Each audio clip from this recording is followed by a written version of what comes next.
Hello, everyone, and welcome to the Abez Show with me, Abe, your host. Today, we have somebody who's very special, who I've met recently, but I know we've been working with for a while. Sara. Hi, Sara. How are you? Hey Abe, I'm good. How are you? I'm so happy to be here, virtually here.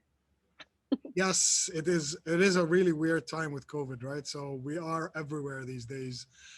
But yeah, Sara, please tell my audience who is Sara and what do you do? Okay, so Sara is currently the Entrepreneur Selection and Growth Manager at Endeavor Jordan, something that I am super proud of. So I think in the ecosystem, Sara and Endeavor go together. It's something that I love boasting about. But Sara is from Jordan, born and raised. I went to England for university. I have no clue what I studied this time. But, so I did international business, but the experience there was amazing. So I did a lot of freelancing with startups. I built the Entrepreneurs Hub at the university, and that's where the Sara you know now started. So ever since, I've been trying to explore the scene. I finished university, went to Brussels to work for the EU Parliament. Very odd, very random. For 6 months, got kicked out of the Parliament because politics is not my thing at all. Came back to Jordan, wanted to explore the scene. Went to Endeavor. They weren't hiring at the time, so kind of imposed myself. I'm like, okay, I'm going to intern here for a month. And then when my month was up, I just went to my manager. I'm like, shoo, yalla, let's sign because I just absolutely loved it. And that's where everything kicked off, honestly. And I've been with him for almost 3 months, 3 years and 6 months. And it's been an incredible experience. And since we're on here now, so I'd like to announce that I'm actually moving to work with a portfolio company in September. So I'm not too far, still in the ecosystem. So this is Sara. On the side, I have my mini greenhouse. I'm also a Great Dane mom and I ride horses. So this is me in a nutshell. Wow, that's honestly, it has to. I have to say, it's very well composed. It's something that, and it flows.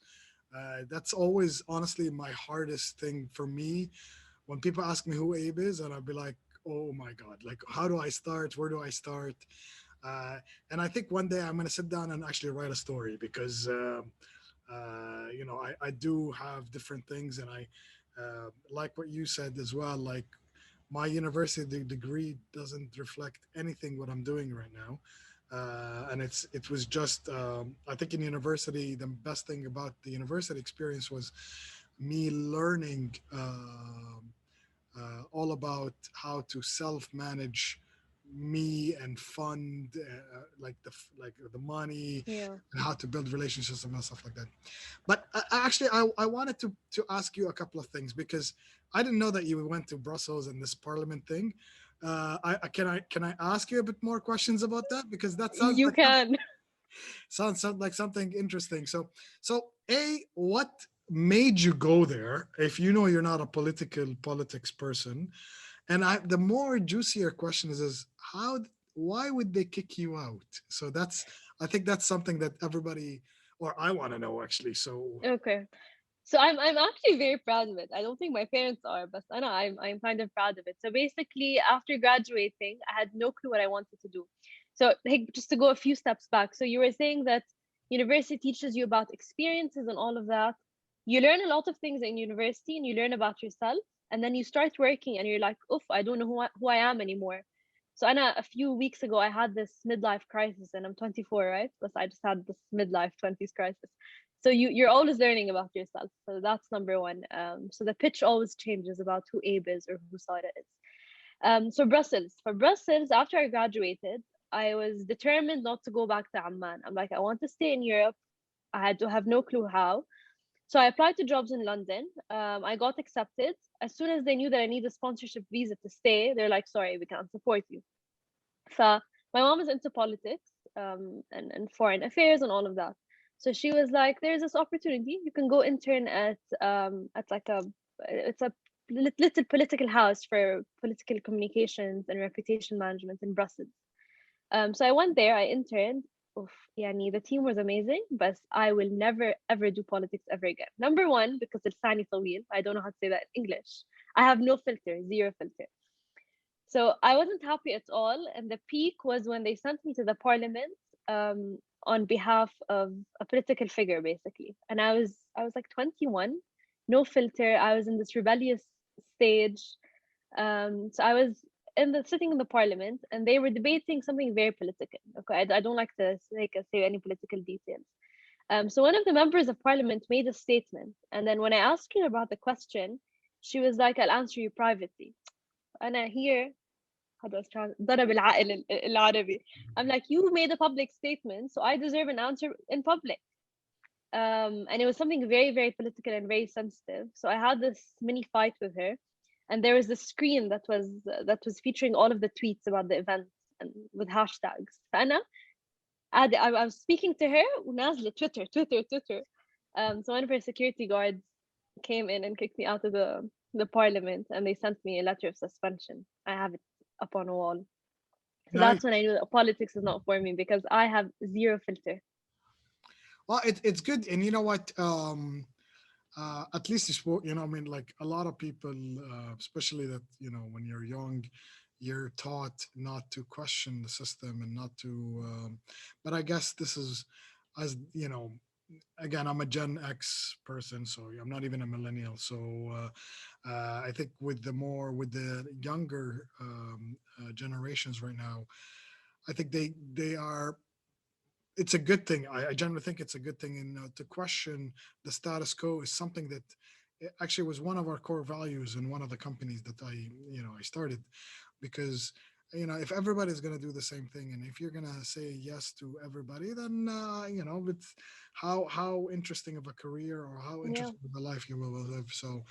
But that's I like the whole rebellious But you know what the problem is as well, is that not most people, but I would say people in traditional sectors and in politics, they tend to make statements and they tend to say things, but they don't expect anyone to question them about it. And that's where it gets me. It's like, if you want to make a statement, you should be open to questions, and all kinds of questions, not questions that agree with what you said. So that was where my where my point was, basically. No, and I agreed, and I think social media did a lot of that, and I think that not only that, it just opened up the conversation, because it was more of a push down the people, but now it's a push and pull, right? So it's a two-way communication where people can post. Okay, not I also believe not everybody should have a voice, but at least a communication, two-way communication is a Yeah. must, in my opinion. So this is something that we need to do, and we need to address as well. Okay, so in that, and then you went into Endeavor, you kind of said, walked into office, said, I want an internship here. I want to work with startups. I want to do this. So, uh, I know the Endeavor office for a while, because I've been an Endeavor entrepreneur, I think since 2010, but it could be 11. I'm not sure yet. I can't remember. But tell me, like, how did they like take you in? Because I know they're very entrepreneurial. I have to say, everybody in that Yeah. office is honestly, I would have to say, kick ass. You know what I mean? And they're very entrepreneurial. They're very supportive. They're very open minded. So how did they, like? I wanna understand how you were able to convince them as a 21. I'm guessing you were 21 back then, right? Uh, Yeah. uh, wanting to work there. You know what I mean? So tell me more about that. I'm very curious. Okay. So I'm very determined. So if I want something, I just find a way to get it, which is good. But sometimes I tend to be annoying. But my main problem was that I came back to Jordan. I didn't know what I wanted to do, and I knew I wanted to get into that space. Abe, I was sending my CV to everyone, to the entire ecosystem, and no one would sit down with me and see me, because my CV honestly wasn't that impressive. And for me, it's all about character. I booked a meeting with a separate company. It's in the ecosystem, and they wouldn't take me for an interview. So I emailed the partners. I was like, I would like to come in and discuss a potential project with you. So they're like, oh, for a project, okay, yalla, let's go. I went there and I was pitching myself. I'm like, I'm not here for a project. You wouldn't see me. I'm here to actually explore opportunities. Nice, great. So one of the partners liked that, and he started referring me to Endeavor, to a few startups. And funny enough, that the scale up that I'm moving to work with now was one of the first scale ups that I was interviewed for before joining Endeavor, and they told me to go and join Endeavor. So I went into Endeavor and I just started assuming responsibility. So I started assuming more responsibility than an intern would. I started creating projects for the next few months. So I started creating things at Endeavor that I knew that only I could be in charge of. And I think that was my way in, honestly. And the thing with Endeavor is that they really do take in character. It's not really about, your skill set, because most of us at Endeavor Global and at the Endeavor office, we're mostly fresh grads. And it's really the character. We all come from different backgrounds, different characters. And I think that's what makes Endeavor what it is now. And I mean, Reem also believed in me from day one. She always says she had this gut feeling about me, or like she has a gut feeling about people. And I think her trust in me is what really did motivate me to actually try to prove myself in that month.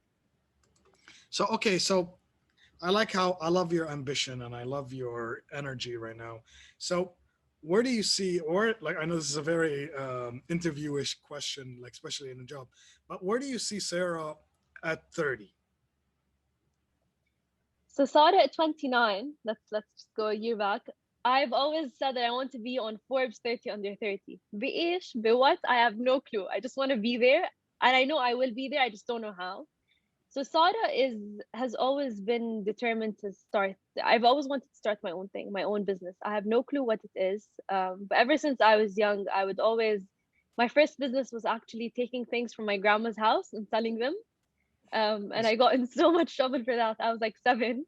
And that's where I knew, like, okay, I like to make money. I know how to make money. So let's try to do something that is profitable. At the same time, it creates impact. It's sustainable. It has a social impact and economical impact.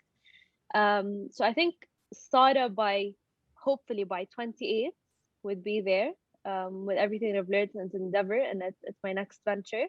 And then Sara by 30, I'd love to be an Endeavor entrepreneur as a start, and I'd also love to be leading a scalable, profitable business, but at the same time be creating the social impact. And I really don't know how, whether it's environmental impact, whether it's social empowerment, but something with what I do has to have this impact. Okay, fantastic. And is there anything you're leaning towards? Like, some people would say, well, I kind of like that space. Because you said something earlier that I haven't asked you about, which is the greenhouse. And these days, agri-tech companies are very, very popular because, with what happened with COVID, government started taking food security very, very seriously right now, right? And is this something that you can possibly pursue, or is this something, or is it something else that you like to do? I think it's you read my mind. It falls within those lines. So it's definitely something within agri-tech, or sustainable fashion. So something that I've been really reading up the past few weeks. So I'm currently doing my MBA, and one of my friends at the MBA, he's also very much into textiles and recycling textiles. So he comes from a city in Italy that manufactures all of these different luxury brands. And they have so much high quality waste, and this waste is recycled and it's just sitting there. Yep. So I'm thinking of creating sort of a sustainable fashion brand off of these recycled material, and also trying to use food waste to create fashion items or items that we use every day. So there's a super cool company that I forgot the name, but I met a few years ago, and what they do is that they take date seeds and they try to make bioplastic off of it. And many companies have been doing it from bananas, from apple peels, and it's incredible. So there's so much potential in that market, but it's no one has really explored it yet, or no one has scaled rapidly. Yep. And I think it's something that our region really lacks. I mean, we have so much food waste. We're such a consumers. Uh, we're, we're we're really consumers in terms of high fashion, in terms of food. We just consume, and we just tend to forget about that waste and where it goes. Um, Yeah, I agree. We're very consumer. People are, like, look at us as dollar signs. As sadly, yeah. we're just consuming, and that's something that. But in saying that, so okay, so what are the three things that you think that every entrepreneur should have, or you should have? Okay. So, I mean, with my experience with the entrepreneurs and managing these 28 companies, the entrepreneurs have been so inspiring. And I've had the opportunity to actually observe how they feel and what they go through. We're really part of their team at Endeavor. So I think, in my very humble opinion, the main entrepreneurial traits would be, first of all, someone that's very self motivated. So if you want to start something, it takes so much self motivation because you are the person that's going to turn on that engine. So you have to be motivated even when things aren't right. You have to drive this. You have to have a passion for this. So that's something very important to start with. And I really think that every entrepreneur has to be competitive. So even if you don't have any competition in the market, you just have to have that urge to always try to be the best out there, to always try to be the most wanted out there. So being competitive is super important. And also flexibility. So flexibility in terms of, you have to have this acceptance to fail. I mean, if you fail, if something doesn't work out, that's super okay.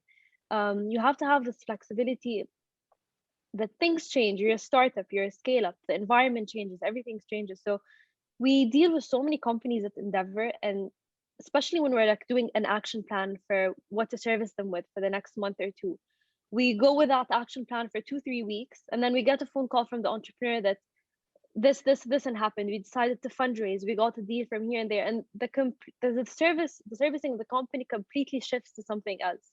So it's that flexibility that you need to have, that your priorities will continue to change. They can change by the day, by the week.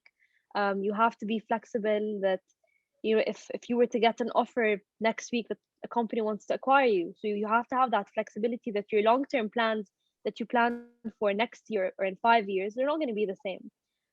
So yeah, you just have to try to adapt to every situation that you go through, I think. And I like the three things that you mentioned. They're very, Saraha, they resonate with me too as well. I think the appetite for failure, people are beginning to talk about it, but I don't think they've experienced it. I got to be honest with you, I only learned what that actual term actually means is when I left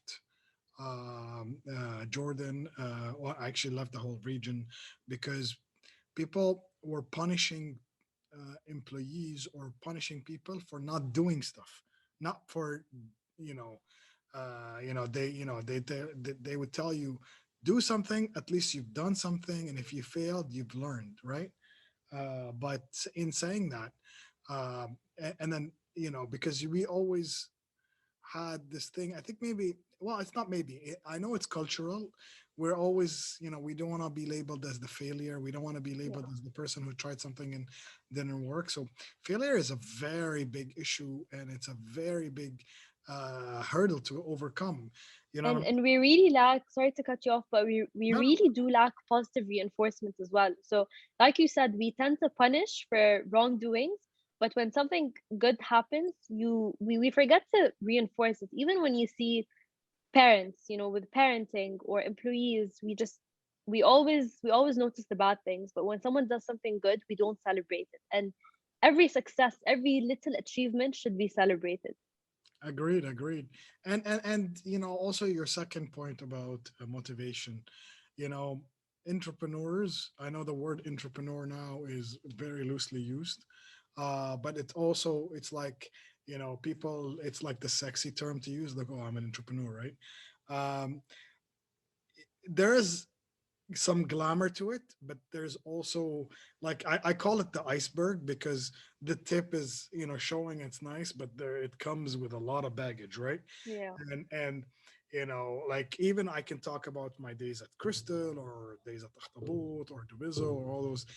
We had some great highs, but we had some really crappy lows where, we didn't sleep for weeks. Are we going to make payroll? Are we going to get this account? Are we going to lose this account? What do we do with the staff? How do we train them? There was like endless sleeping nights. And And that's, that's what shapes you. yeah, That's really what shapes you. you know what I mean? And exactly, how you build that safety net around it. So motivation, you have to dig deep and find a way to really get up from bed, out of bed, saying, okay, I'm going to do this. I'm going to do it this way, and that's how it's going to be done. You know what I mean? So Yeah. I like the 3 points. I think you are on a path of great projects, Sada. So quote me for that. Maybe, Maybe on Forbes 30 under 30, one of my articles. Inshallah, that will be happening, and then you'd give me a shout out then. So, but Done. so, okay. In saying that, so I want to ask you, like, okay, let's get a bit on the fun side. So, what is the silliest thing anybody ever told you at work? Once someone said that I'm shy, okay, and I'm not shy. I am the most unfiltered person in the world. And even at work, I've been pinched so many times at work. You don't even imagine. In meetings, under the table, Sada, اسكتي, Sada, not now. So one time someone said that I'm shy, and I'm like, shy? What do you mean shy? And I went on this rant, and they're like, okay, okay, we're so sorry. So yeah. Do you think I'm shy? Yeah, I don't think so.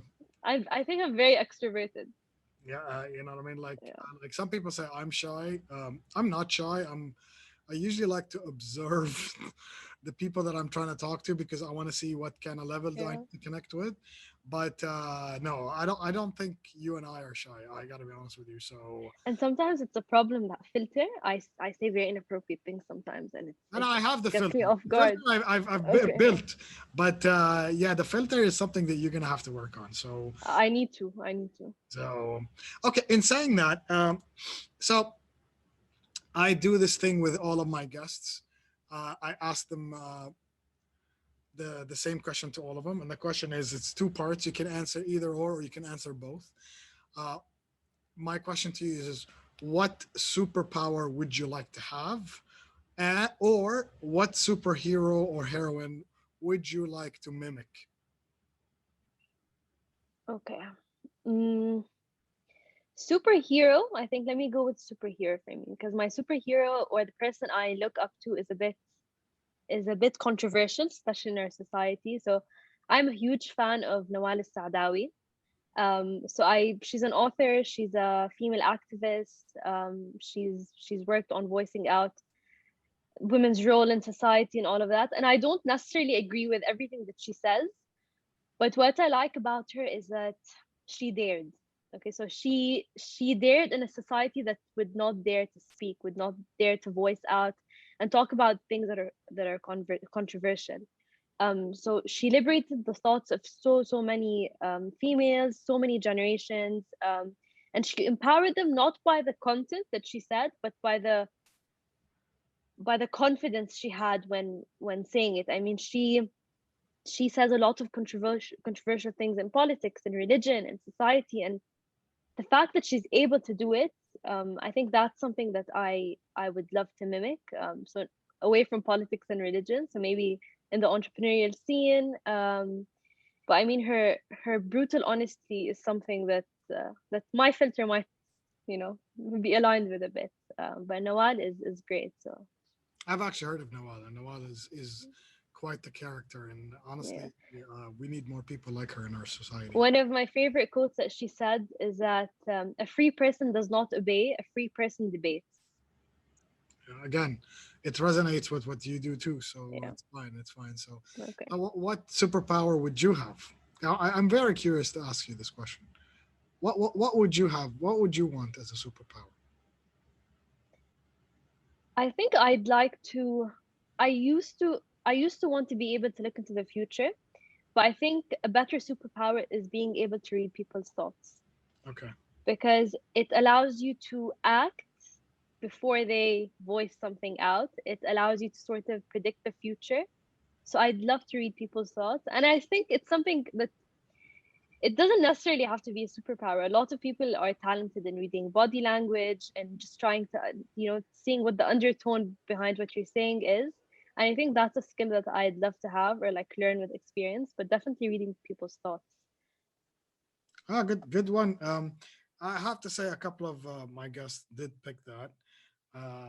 I still haven't revealed my superhero mimic, but I am not gonna. I think I'll reveal it at episode maybe 50 or something, because I do have a very unique taste in when it comes to comic books and stuff like that. Um, in saying that, I want to thank you for coming on to the show. I think we had a lot of fun. I again thank you for your energy and your honesty. Not a lot of people say, "Oh, by the way, I was fired out of that." That's awesome, and I think that's what's going to make you a great entrepreneur. When when people own up to the words that they can is I think part of entrepreneurship as well. In saying that, we do have a hashtag. It's hashtag Real Talk No Nonsense. Please, feel free to use it. Done. Sarah, would you like to say anything else before we close? Just thank you. And I had so much fun. I hope we can actually do this live someday. And yeah, I look forward to being on the show again. Hopefully, you know what I'd like to do? Yeah, tell me. I think we should get like a controversial topic in the ecosystem and get like a guest speaker that's failed at doing that and have this chat. I think that would be interesting. That would be definitely interesting. And I've been wanting to do oops nights where people talk about their oops. We couldn't call it anything else. We wanted to call it the F word, but then advertising it Yeah. sometimes whatever. But the oops is something that I'm planning on doing in Dubai. So if you maybe when I'm in Amman in the summer, we can start organizing something like I that. have all the oops and I know all the oops. Okay, perfect. All right, so Done. good stuff. So in saying that, thank you very much, and until next time, enjoy everybody. Take care. Bye. Thank you.